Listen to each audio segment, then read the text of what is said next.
Одиме со вториот разговор. Орце Симов е веќе во студиото на телевизија 24. Господине Симов, ви благодарам што ја прифативте мојата покана да зборуваме за една интересна тема, вештачката интелигенција во контекст на медицината. Благодарам и на вас за поканата. Покомпетентна личност за оваа тема не можев да најдам, бидејќи вие сте, освен представник или председател на агенцијата за АЕК, Да. Потоа сте професор електроинженер на факултет, имате компанија стопанственик во однос на IT индустријата. Да. Значи, можеме да зборуваме на долго и на широко во однос на вештачката интелигенција. Сакам сега да се фокусирам, имаше настан пред неколку дена, каде што се зборуваше за примената во медицината. Како може се тоа да се примени и колку ние сме далеку со нашата медицина и оваа примена на вештачката интелигенција? Да го почнеме вака разговорот. Да. Изминатиот викенд Комората за приватно здравство на Македонија организираше за прв пат после долги години така наречено настан сајан за медицина, на кој што фокус беше даден на иновативните технологии во медицината, на дигиталната трансформација, на вештачката интелигенција во медицината, како тие може да се применат во Македонија, каков бенефит може да дадат. И Комората на приватно здравство побара и помош од мене за организација на тој настан, така што јас максимално што можев помогнав да се организира настанот, а исто така и учествував на два панели на кои што ги дискутиравме овие теми кои што ќе бидат многу значени во иднината на медицината и во светот, па и во Македонија.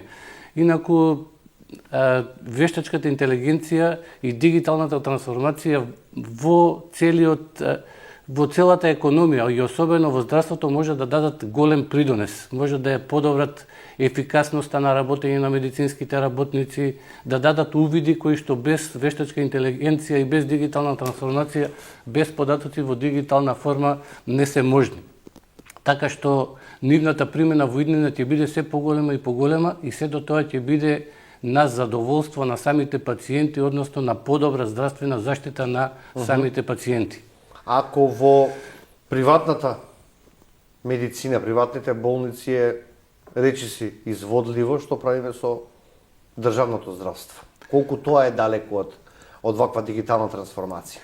И приватното и јавното здравство во иднина мора да одат кон дигитална трансформација и кон примена на вештачка интелигенција. Затоа што во јавното здравство, доколку не ги применува тие нови технологии кои што ќе дадат голем бенефит и за медицинските работници и за самите пациенти, тоа разликата на квалитет на услугите меѓу приватното и јавното здравство ќе биде многу голема, а тоа не смее да се случи, така што и јавното и приватното здравство не смеат да имаат многу голема дискрепанца во квалитетот на услугите кои што ги даваат. Во иднина многу ќе се инвестира во овие технологии. Еве еден пример, една од најпознатите клиники, Мајо клиниката во светот, таа во наредните неколку години планира да инвестира над $1 милиарда само во развој и примена на вештачка интелигенција во медицината. Вештачката интелигенција во медицината ќе има примена во многу сфери. Таа ќе помогне да се подобри многу диагностицирањето, затоа што вештачката интелигенција може да анализира голема количина на податоци во одреден временски период. Потоа може да пристапува на разни бази на податоци преку интернет на разни системи. Да открие што има, така? Да проучи, да најде, да пронајде одредени шаблони на податоци, доколку ги има тие и тие податоци, доколку во минатото го има тоа и тоа, може да предвиди дека може подобро, поточно да се одреди диагнозата и самата вештачка интелигенција може да биде многу добар асистент на докторите и на останатите лица, медицински лица кои што работат во здравствениот сектор. Потоа, вештачката интелигенција се покажа како многу добра при анализа на медицински слики. На сликите кои што се добиваат од рентген, од компјутерска томографија, од магнетна резонанца, самата препознавање на одредени облици во тие слики кои што не се добри, кои што покажуваат кон развој на одредени болести, компјутерските алгоритми многу подобро од човекот го работат тоа. Дополнително, тука предност и ефикасност имаме тоа што луѓето треба одреден период од денот спијат, одат на одмор, по некој пат се наболедување и така натаму. Машините можат да работат 24 часа во текот на денот. Без човечки фактор. Без човечки фактор.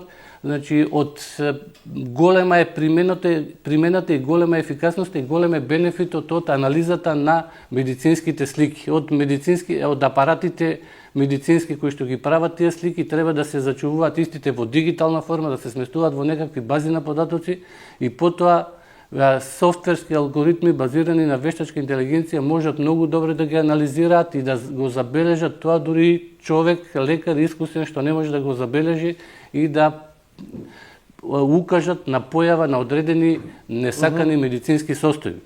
Понатаму многу голема примена вештачката интелигенција има во предвидливата медицина и превентивната медицина. Може да се анализираат историјата на лекување на самиот пациент, диагнозите кои ги имал, рецептите кои биле давани, упатите кои биле давани врз база на тоа да се заклучи предвидливо да се заклучи какви болести би можеле да се развијат кај тој пациент, како да се спречат, како да се ублажат и уште пред да се појават тие болести да се преземат одредени активности за да не дојде до тие несакани состојби.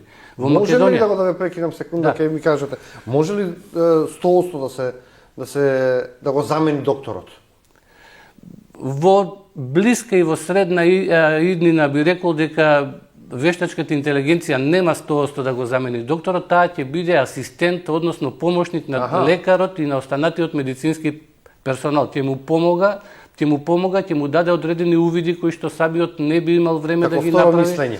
Како второ мислење ќе пристапи до различни, затоа што многу често медицински податоци за одреден пациент се сместени во разни бази на податоци.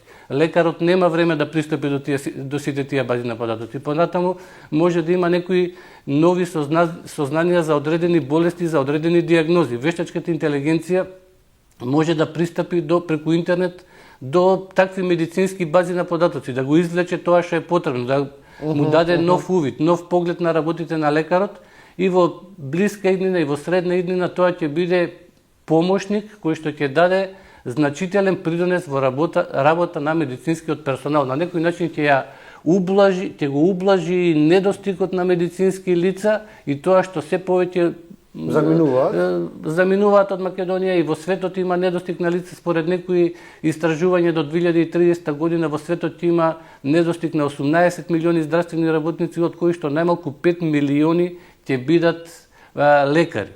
Значи, животниот век на луѓето се зголемува, популацијата во светот расте, така што недостигот од медицински персонал ќе биде до 2030 година најмалку 18 милиони лица.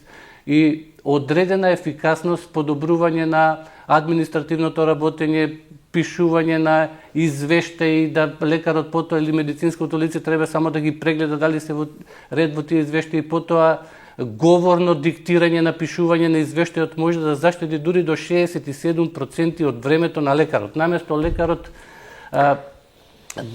да по прегледот на пациентот, по обрнување на внимание на самиот пациент, заклучување каква е неговата состојба, потоа да го пишува на компјутер, на тастатура, да го куца извештајот за неговата состојба, тој може да го диктира, вештачката интелигенција да го препознае говорот и да го напише во извештај. Значи, тоа може да води кон над 67% зголемување на ефикасноста на самиот лекар, а со тоа и овозможување на времето кое што ќе го заштеди да го посвети на подобра здравствена заштита на пациентот. Овој начин заменува 4-5 професии, како што може да ги пресметам додека зборувате. Еден да сработи, друг да напише, трет да пренесе. Може да ги прегледува и да пишува извештаи на снимките од рентген, од магнетна резонанца, од компјутерска томографија. Лекарот само да ги прегледа тие снимки, да види дали е се во ред. Потоа може да ги истражува базите на податоци. Тоа сакав да го спомнам. Во Македонија особено е можно тоа затоа што ние бевме една од првите, ако не и прва земја во светот која што ја направи управата за електронско здравство и познат во јавноста мој термин, каде што се собираат од 2013 година сите медицински податоци, најголем дел од медицинските податоци во една база. Да рече, сите матични лекари, сите стоматолози, специјалистите, па и лабораториите. Да, кога ќе отидеме ние кај матичен лекар, сите податоци од прегледот, диагнозата, анамнезата се праќаат и се запишуваат во базата во мој термин. Потоа сите упатувања со упатните диагнози, со состојбата се запишани во мој термин. Рецептите кои што се препишани, таблетарна терапија и на позитивна листа и на комерцијалните листи, на тие розови рецепти, сето тоа се наоѓа во Управата за електронско здравство во системот за мој термин и тоа представува една огромна база на податоци во која што има и диагнози, и рецепти, и упати и истото дава голем потенцијал таа база да биде истражувана и обработувана од алгоритми на вештачка интелигенција кои што те можат да предвидуваат идни несакани состојби и болести кај одредени пациенти и да даваат можности за рана превенција, за превземање одредени активности за да се ублажат или за воопшто да не дојде до тие болести, а исто така и на персонализирана медицина, персонализиран третман, да третманите не се исти за сите пациенти, туку да зависат врз база на генетските фактори, за историјата која што имаат, во нивните семејства, какви диагнози, болести има и така натаму. Колку се применува кај нас во моментов? Дали некоја од болниците применува, без да кажеме, за да не правиме реклама или антиреклама, во приватното или во државното здравство, се применува негде вештачка интелигенција? На некои машини, на некои методи? Во јавното здравство немам информација дека се применува некаде. Вештачка интелигенција генерално во Македонија, според мои сознанија, јас што ги имам, се применува највеќе во така наречени чет-ботови. Имаме одреден хелп деск, одредено ниво на помош која што треба да се дава во некаква институција, некој поставува некакви прашања и наместо тоа луѓе да го одговараат со телефонски повици и со да ги одговараат прашањата и така натаму. Во многу институции, па и во приватни компании се поставени, во банки се поставени така наречени чет-ботови. Во нив се внесени областа на проблематика на делување и на работа на таа институција со правилници, можни проблеми, одговори, кој е делокругот на работа, голема база на податоци. Вештачката интелигенција и тие јазични модели ги проучуваат тие податоци и потоа до одредено прилично високо ниво се спремни да одговараат на прашања на клиенти. И во најголем дел примената на вештачка интелигенција сега во нашата земја се сведува на тоа. Меѓутоа во иднина не многу практично. Да, не многу применливо, меѓутоа во иднина и ние мора да фатиме чекор со светот затоа што зборувајќи за приватниот сектор, во иднина ќе има компании, два вида на компании во иднина ќе има. Компании кои применуваат вештачка интелигенција и дигитална трансформација и компании кои што не постојат во иднина. Значи, тие што нема да применуваат вештачка интелигенција и нема дигитално да се трансформираат, тие нема да можат да даваат такво ниво на степен на услуги на нивните корисници. Нема да можат брзо да иновираат, нема да можат брзо да работат и да ги задоволуваат потребите на корисниците. И нивната конкуренција која што го употребува тоа, ќе биде многу побрза, многу подобра, многу поефикасна и на тој начин по природен пат компаниите кои што нема да ги пременуваат овие технологии ќе исчезнат. Еден таков покарактеристичен пример е една многу голема компанија во светот што повозрастните гледачи ќе се сетат на неа, тоа е компанијата Kodak. Таа компанија на времето вредеше милиарди долари. Таа главно произведуваше филмови за аналогни апарати. Фотоапаратите не беа дигитални како што се сега, туку во нив требаше да се стават одредени филмови, па низ некоја хемиска постапка да се развие фотографијата. Со 32 пози. Да, така е. И таа компанија беше доминантна во светот. И парадоксално тука е што таа компанија 70-тите години ја иновираше, го измисли дигиталниот апарат. Меѓутоа на некој начин се спротивставуваше на неговата примена. И потоа дигиталните фотоапарати целосно го уништиат нивниот бизнис, така што од една компанија што вредеше десетици милиарди долари, што правеше годишен промет во милиарди долари, сега не постои. Значи, нашите компаниите во светот... Не продолжи компанијата со дигиталната трансформација? Не продолжи. Сега има многу мал обем на работа. Се уште мислам дека постои таа компанија, на обемот на работа е многу мал. Ама во аналоген свет? Па Или? Мени ја нешто, не верувам, може би работат нешто во аналоген свет, меѓутоа обемот на работа што го имаате далеку намален и може би се мери прометот во неколку милиони долари годишно од нешто што пред 20 години се броело во милиарди. Нашата генерација, или ете, може би генерациите што го живеат овој дел од општеството, виделе како било во аналогниот свет, исто така разговарав и со претходната гостинка, сега сме во дигитализација, подиме на вештачка интелигенција. Колку можеме, знаејќи како се живеело порано и знаејќи колку треба да биде докторот стручен, добар, да веруваме ние на компјутерот, да веруваме на вештачката интелигенција. Можда ли е грешка? Затоа во овие моменти сега се во развој е таа технологија, вештачката интелигенција и незината примена и во медицината. Колку треба да бидеме скептици или оптимисти, за тоа ми е прашањето. Услугите, цело медицинските услуги што ги даваат здравствените установи во моментот нема да се подпираат само на тоа што го работи вештачката интелигенција. Вештачката интелигенција ќе биде помошник. Таа ќе се базира на модели за машинско учење, кои што анализираат голема количина на медицински податоци и врз база на тоа како асистенти ќе му даваат увид на лекарот кој што е човек. Тој ќе може да се подпре на вештачката интелигенција, меѓутоа нема крајната одлука, нема да ја носи самата Последниот збор сепак ќе го има докторот. Ќе го има докторот, човекот а не вештачката интелигенција. Таа само ќе даде проширени можности на здравствениот персонал. Ќе му даде проширен увид. Ќе истражи огромна база на податоци, ќе пристапи до најновите достигнувања што ја има во фармацијата, најновите развиени молекули, односно лекови за решавање на одредени болести, кои се нивните карактеристики, врз база на состојбата што ја има самиот пациент, неговата историја, неговите диагнози кои што ги имали, кои што се запишани во базите на податоци, што е најдобро да биде применето. Сето тоа ќе му биде ставено во одредена обработена форма на самиот медицински персонал и тој сепак човекот понатаму ќе одлучи како и што ќе се лекува самиот пациент. Меѓутоа ќе добие една поголема ефикасност и проширен увид кој што без вештачката интелигенција не би можел да го има. Да речеме, вештачката интелигенција може да даде многу голем допринос и при развојот, и се смета дека во иднина ќе даде голем допринос при развојот на нови лекови, затоа што новите лекови тоа се комбинација на одредени материи, на одредени субстанции, на одредени атоми и молекули кои што се интегрираат во одреден лек и потоа тој се испитува долго време, се истражува како тој ќе се однесува во човечките клетки, во човечкото тело, кој ќе биде бенефитот, кои ќе бидат њуспојавите од тој лек.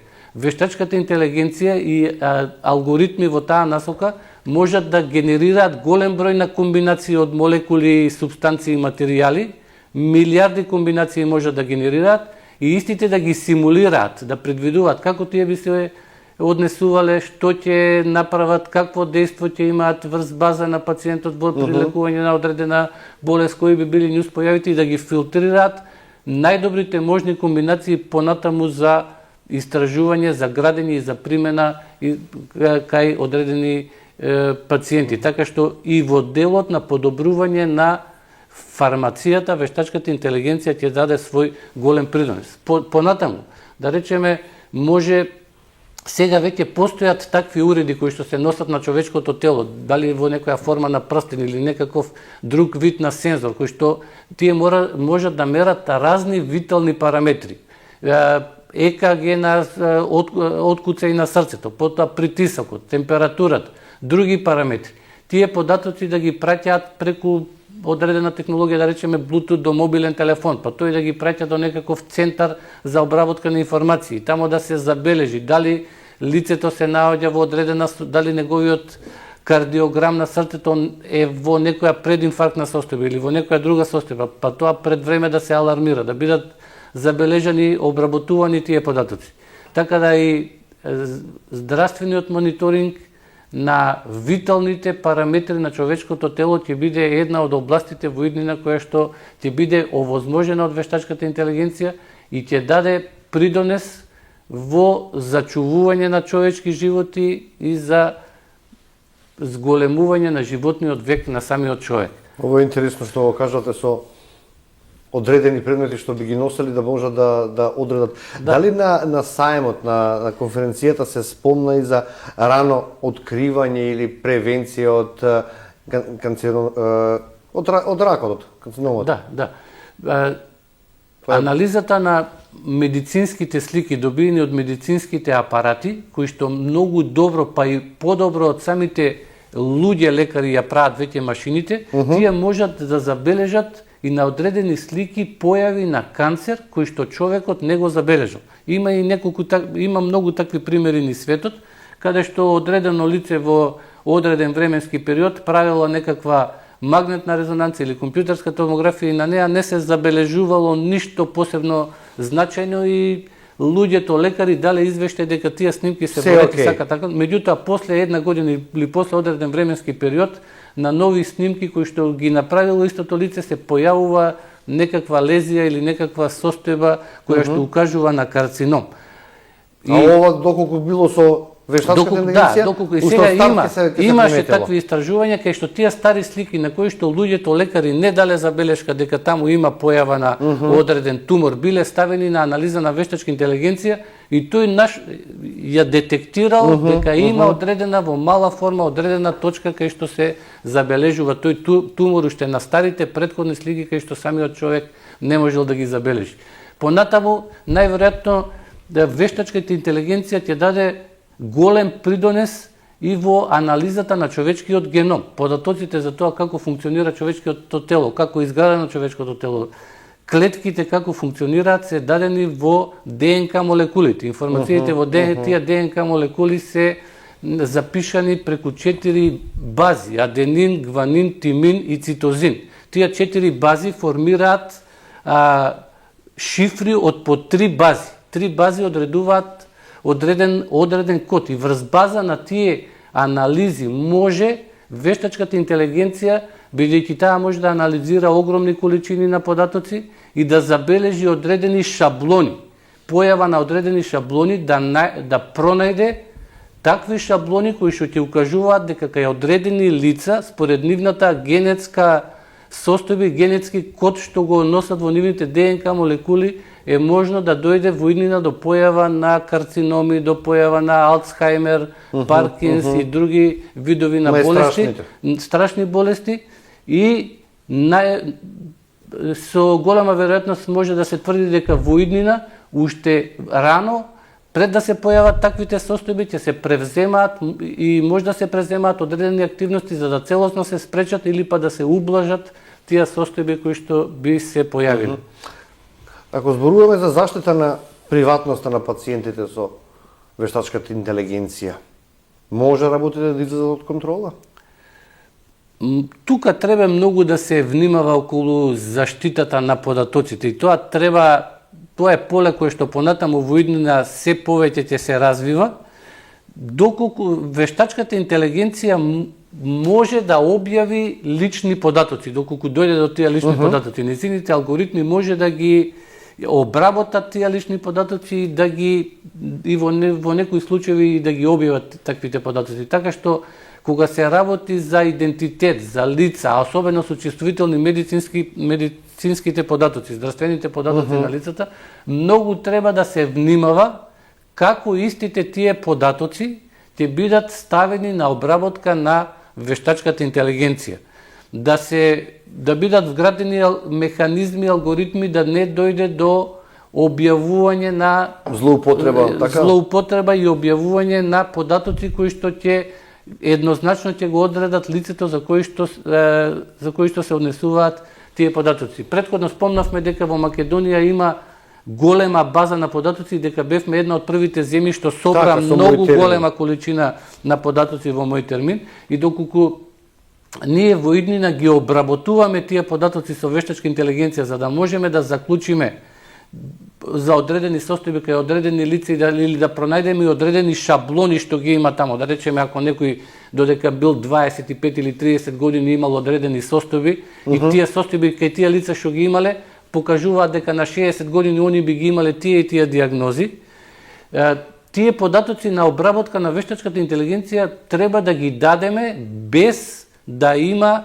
податоци за лицето кај кој што ги има тие состојби. Значи треба да се анонимизираат податоците пред да се дадат на обработка, а доколку понатаму вештачката интелигенција треба да предложи некаков план за предвидлива медицина, за персонализиран медицински третман на одредени лица, треба да се побара согласност од тоа лице, писмена или дигитална согласност тоа лице да даде, за да може неговите или незините податоци да бидат обработувани, прашани, така и да бидат прашани, да бидат обработувани од таа вештачка интелигенција.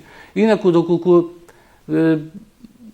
спомнавме тоа дека ќе се зголеми многу ефикасноста, дека ќе возможи да се зголеми животниот век, дека ќе ги подобри увидите на медицинските работници, дека ќе овозможи со помалку медицински работници да се извршува поголем обем на работа. Тоа ќе води кон финансиско подобрување на состојбите и во фондовите за здравство и во целокупно во целата економија, затоа што одредени несакани здравствени состојби би можеле да се спречат или да се превенираат. Ќе се намали бројот на болнички денови, ќе се намали бројот на боледувања што би ги користеле луѓето и наместо да бидат на боледување, тие би работеле во компаниите или во институциите кај што работат и на тој начин целокупно ќе се зголемува и економската состојба и продуктивноста во целата земја. За какви инвестиции на државно ниво правиме муабет сега? Што ова значи во инвестиции? Како во јавен, така и во приватен сектор? Без нешто што не би можеле за неколку години. Прилично е скапо да се развие вештачка интелигенција од почеток, од нула, од from the scratch, што нас ни паднало, така реков, така? Многу е ние да бидеме тие кои што треба да го воведеме ова, понатаму ќе биде лесно. Меѓутоа од нула да го воведеме тоа е многу тешко, затоа што немаме доволно ни стручни лица, а треба и големи дата центри кои што ќе имаат голем број на чипови кои што може да извршуваат голем број на операции во секунда за да можат да се учат тие невронски мрежи за да може да дават одреден резултат. Ние сега во овој период, за воиднина можеби треба и да градиме и самостојно да работиме нешто, да даваме некакви сервиси, него сега најоптимално ќе имплементираме вештачка интелигенција така што ќе ги користиме тие системи за вештачка интелигенција кои што се развиени во светот, како OpenAI, односно компанијата што го развива ChatGPT. Они имаат така наречен API, односно Application Program Interface. И ние преку кориснички софтвери можеме да ги користиме, ние преку тој API можеме да ги користиме функционалностите што ги дават нивните системи на вештачка интелигенција, нивните невронски мрежи, а не да ги градиме од почеток. Затоа што градење од почеток на невронски мрежи, тоа се инвестиции што се мерат во десетици милиарди, па можеби и стотици милиарди долари. Значи, ние сега за сега треба да се насочиме кон тоа да преку кориснички програми и преку тие application program интерфейси ги користиме невронските мрежи и системите за вештачка интелигенција што ги развива и Google, тоа е Gemini, OpenAI на ChatGPT, IBM има систем Watson што се вика, тоа е еден од постарите системи за вештачка интелигенција, потоа Microsoft има негов систем, има кинески компании што развиваат од постоечките да се вмрежиме, значи. Значи ние мора да ги користиме, треба во овој момент да ги користиме функционалностите што ги обезбедуваат преку тие application program интерфейси големите компании кои што развиле и развиваат вештачка интелигенција. Сами од почеток, сега во овој момент не можеме ништо да направиме. Каде ја гледате вештачката интелигенција за 5 години? Не само во земјава, туку и на глобално ниво. Вештачката интелигенција на глобално ниво, па и во земјата ќе подобри и ќе промени многу сфери во општеството. Таа ќе направи да многу професии исчезнат, да се појават многу нови професии и да се имат увиди во одредени состојби, во одредени сфери какви што не можеме да имаме без да има вештачка интелигенција, без обработка на тие огромни количини на податоци и врз база на кои што можат да се пронајдат одредени шаблони кои што било кој не може сам да ги увиди и да извлечеме одредена мудрост, одреден виздом од голема база, од голема количина на податоци.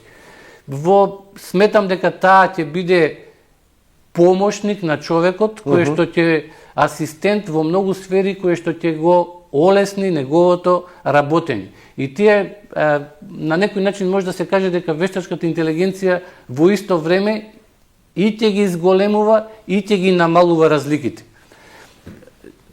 Доколку во одредена професија работат лица кои што имаат различен интелектуален капацитет. Некое лице има поголем интелектуален капацитет, друго има помал интелектуален капацитет. Ако двете лица употребуваат вештачка интелигенција како нивни помошник, разликата меѓу нив ќе се намалува. Меѓутоа, доколку имаме лица, да речеме, што работат одредена професија, што имаат ист приближно интелектуален капацитет, ако едното употребува вештачка интелигенција, другото не, разликата меѓу нив ќе се зголемува. Истото тоа ќе важи и на ниво на институции, и на ниво на компании, и на ниво на држави. Значи, ние мора да ги применуваме тие технологии што побрзо, за да нашата земја не губи чекор со остатокот од светот и да се намалува разликата во сферата на развојот на економијата и на општеството и на животот на човекот и во стандардот и во продуктивноста меѓу развиените земји и нашата земја. Колку во Македонија има техничко подкован IT кадар? Овие машини, овие софтвери, овие програми треба некој да ги вклучи, да ги работи. Ние за жал доста квалитетен IT кадар последните децении ја напушта нашата држава и оди во други земји. Меѓутоа, имаме можности да ги подобриме системите и условите на нашата земја, институциите. Ние се наоѓаме на... Да не ги пропуштаме тие експерти. Да не ги пропуштиме таквите експерти. Ние се наоѓаме на одлично климатско-географски услови.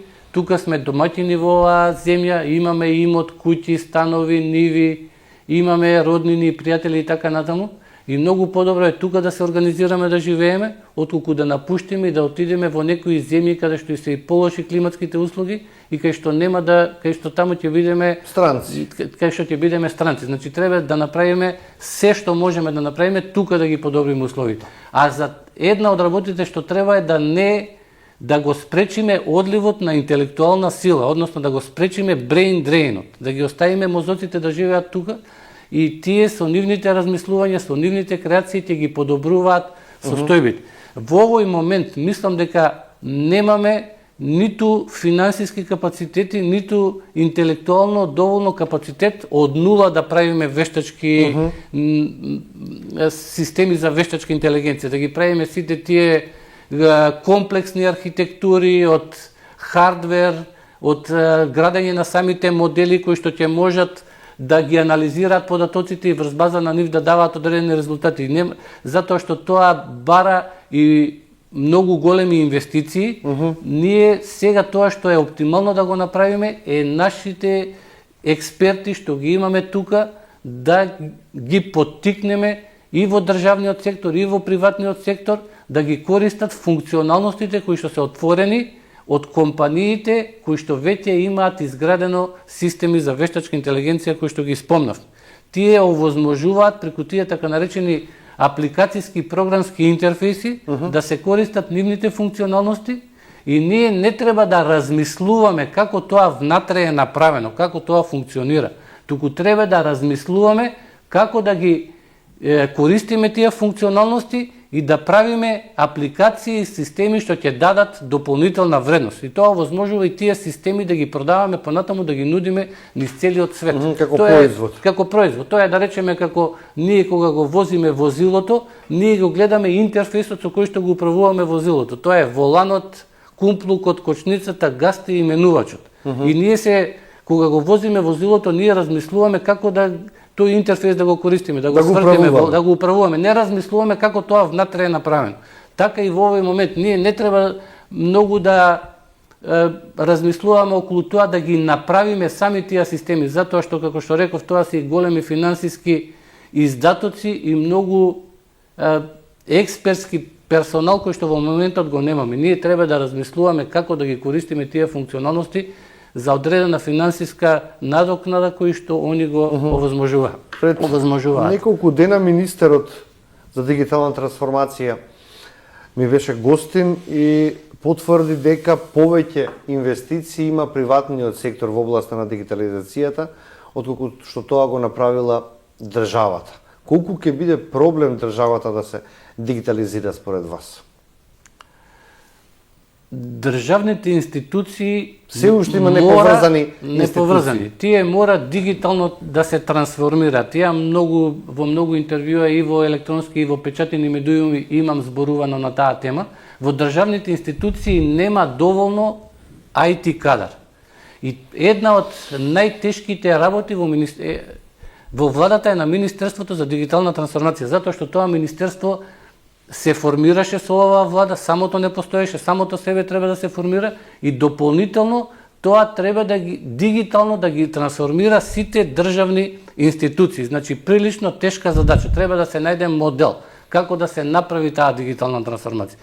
Инаку мора да државните институции да ја направат таа дигитална трансформација, затоа што ако не ја направат, нема во нашата земја нема да има доволно добри и ефикасни услови да функционираат нашите граѓани, нашето население и нема да има доволно добра рамка да се води бизнис. Значи бизнисот кај нас не ќе функционира во поотежнати услови за разлика од земјите каде што има дигитална трансформација.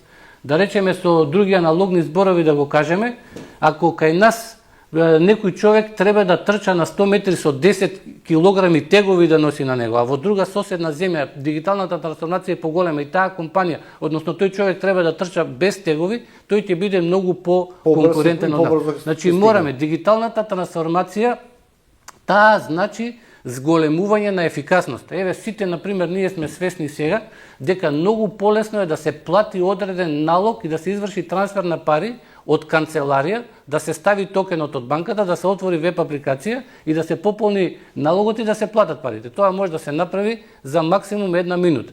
Пред да постоеше тоа електронско банкарство, ние требаше да пишуваме хартиен налог, па го пишуваме, пополнуваме со пенкал, па се подпишуваме, па ќе го пополниме, па ќе однесеме во банка, чекаме на сат, се враќаме назад. Значи на нас тоа ни требаше 2 сати време да ја завршиме таа работа.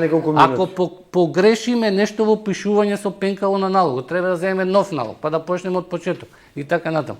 Сакам да кажам дека колкава е разликата во ефикасност само за една таква работа. Сите други услуги за оваа услуга колку е голема ефикасност.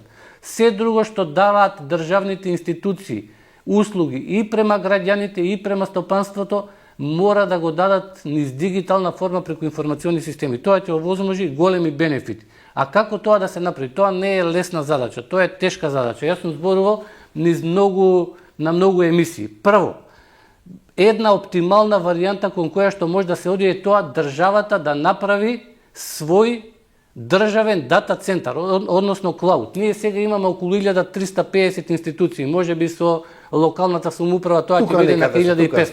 Секоја институција е многу неоптимално и неефикасно да гради своји информациони системи. Тој информационен систем треба да се состои од сервери, од мрежна опрема, од оперативни системи, бази на податоци, апликацијски сервери и така натаму. И нивото на користење на таа опрема за институцијата не е многу голема, затоа што има одреден број на трансакции, може да се движи 10%. Другото се е idle mode, не е искористено. И во многу институции има информационите системи кои што не се доволно искористени.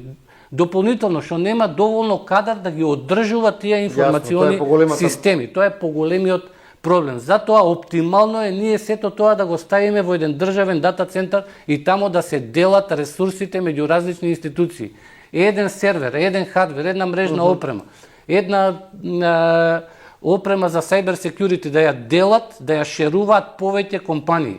Значи мора да направиме државен дата центар, да се тамо споделуваат ресурсите и исто така добро би било целиот IT кадар што е задржан во државните институции да се собере да работи во една институција. Јас тоа на времето уште пред 5-6 години го викав дигитална агенција, да се формира таква дигитална агенција, целиот кадар да се концентрира тамо, да се дадат компетитивни плати на вработените во таа дигитална агенција и тие да го обслужуваат државниот дата центар и се што е потребно од информациона гледна точка на државните институции, и дигитална трансформација и примена на вештачка интелигенција. Тамо ќе концентрираме луѓе, повеќе луѓе што знаат оперативни системи, Windows, Linux, што знаат бази на податоци, што знаат мрежи, што знаат cyber security, што би ги мониторирале тие информациони системи. Се ќе биде концентрирано на едно место и тие многу поефикасно ќе работат. Се зборува многу често тука и за интероперабилност, за соработка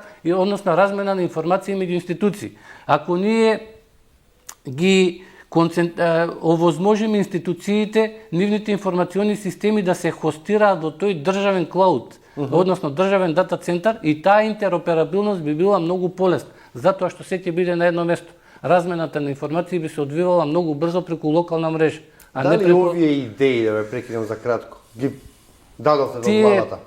Тие идеи многу е кратко времето да се образложуваат. Јас сега во кратки Не знам дали ова што ми го кажувате мене за ваква агенција, за вакви институции, ги предложивте на надлежните. Јас имам зборувано за тие идеи, за тие концепти, како може тоа да се направи, и има многу мои интервјуа во печатени медиуми, има на многу телевизиски емисии, конкретно треба да тропате на врата на Илинденска да ми го кажете ова, за да видиме како би се одвивало понатаму.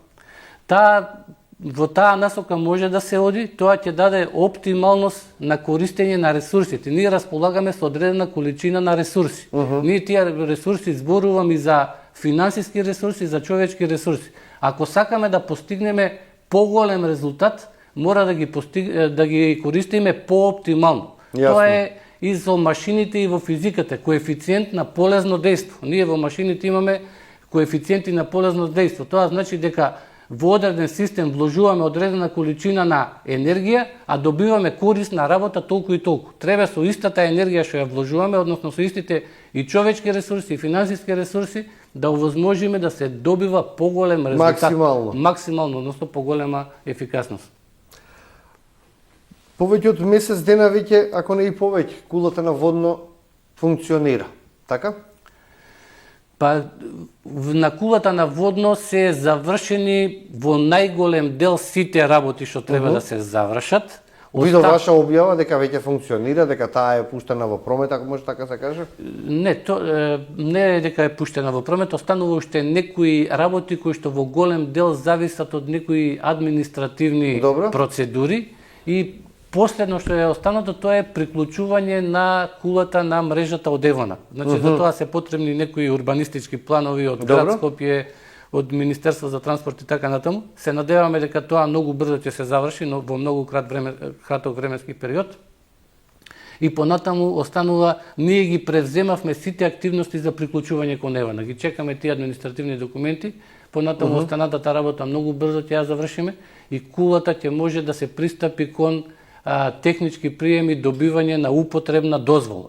Значи, претходно што натрупаните проблеми што беа последните 10 години како се гради кулата во најголем дел, значи сите проблеми се разрешени, и како што може и да се види дека околу неа веќе и кранот е симнат, и решен е проблемот со пречистителна станица, резервар за нафта и така натаму, се што имаше нерешено, така што створени се сите услови во најкус временски период таа да добие употребна дозвола и да може да се користи. Понатаму, за да... Имаме ли подобра мрежа, на што сакаат граѓаните да слушнат? Подобра мрежа на мобилната телефонија? Таа кула ќе се користи, неколку домени на функционалност ќе има. Едниот домен ќе биде, таму може да се види дека на неа има 4 платформи. Едната платформа ќе биде за македонска радиодифузија. Таа ќе може да на кулата да постави своји антенски системи, во таа нејзина платформа што има 200 метри квадратни простор да постави одредена опрема. Таму пред се во иднина треба да се размислува за тоа Digital Audio Broadcast DAB радио. Значи они мора да радијата низ Македонија од аналогни да поминат во дигитално радио, може да ги постават и антенски системи и на таа кула. Потоа нареден домен на примена кулата ќе има за војската и полиција. Една од платформите ќе ја делат меѓусебно војската и полицијата и ќе можат да постават своја опрема за своји потреби и на кулата и простора да го користат за тоа. Едната платформа ќе биде за мобилните оператори, се надевам, сега имаме 2 мобилни оператори, се надеваме дека во скоро време ќе има 3 мобилни оператори ќе можат да постават своја опрема и антенските системи што ги имаат мобилните оператори на врвот на водно, да ги соберат сите да бидат на кула. На едно место. Нов оператор кога ќе дојде, кога ќе нема да има потреба да гради своја базна станица, да бара употребни дозволи, да ја гради, да ја поврзува на електрична енергија, тоа веќе се ќе биде припремено и само ќе треба да ја постави опремата на таа телекомуникацијска кула и да може да овозможи сигнал во околината на Скопје. Каде започни работава тогаш? Што е со добивањето на техничка дозвола, ЕВАНа? Се очекуваше многу порано да бидат завршени сите овие работи. Се надеваме дека сега завршија и локалните избори. Имаше да, се чека уште завршија локалните избори, меѓутоа уште не е прогласено од Државната изборна комисија дека се завршени, така што штом ќе завршат и официјално, многу брзо ќе се пристапи кон целосно официјално пуштање на кулата и кон барање за употребна дозвола и добивање за таа употребна дозвола и потоа сите тие субјекти кои што ги спомнавме да можат да пристапат кон монтирање на своја опрема на кулата и истата таа да може да се користи. Господин Симов, отворивме неколку битни теми кои што ќе бидат многу актуелни во периодот што следи. Дигитализацијата и вештачката интелигенција се на самиот почеток кај нас, кога ќе разработуваме дел од подтеми, што би се рекла на некои од нашите емисии, ќе бидете повторно викнат како голем експерт за оваа дејност, па се надевам дека ќе ве видиме повторно во студиото. Благодарам многу, тука сум на располагање, се што треба да дадеме придонес и да помогнеме. Да, морам да кажам, никогаш не сте ме одбили за гостување, секогаш сте излегувале во пресет, да ви се благодарам уште еднаш. Благодарам. Граѓаните има што да слушнат од вас. Почитувани, сега ќе направиме уште една кратка пауза, а потоа одиме со третиот разговор во студиото.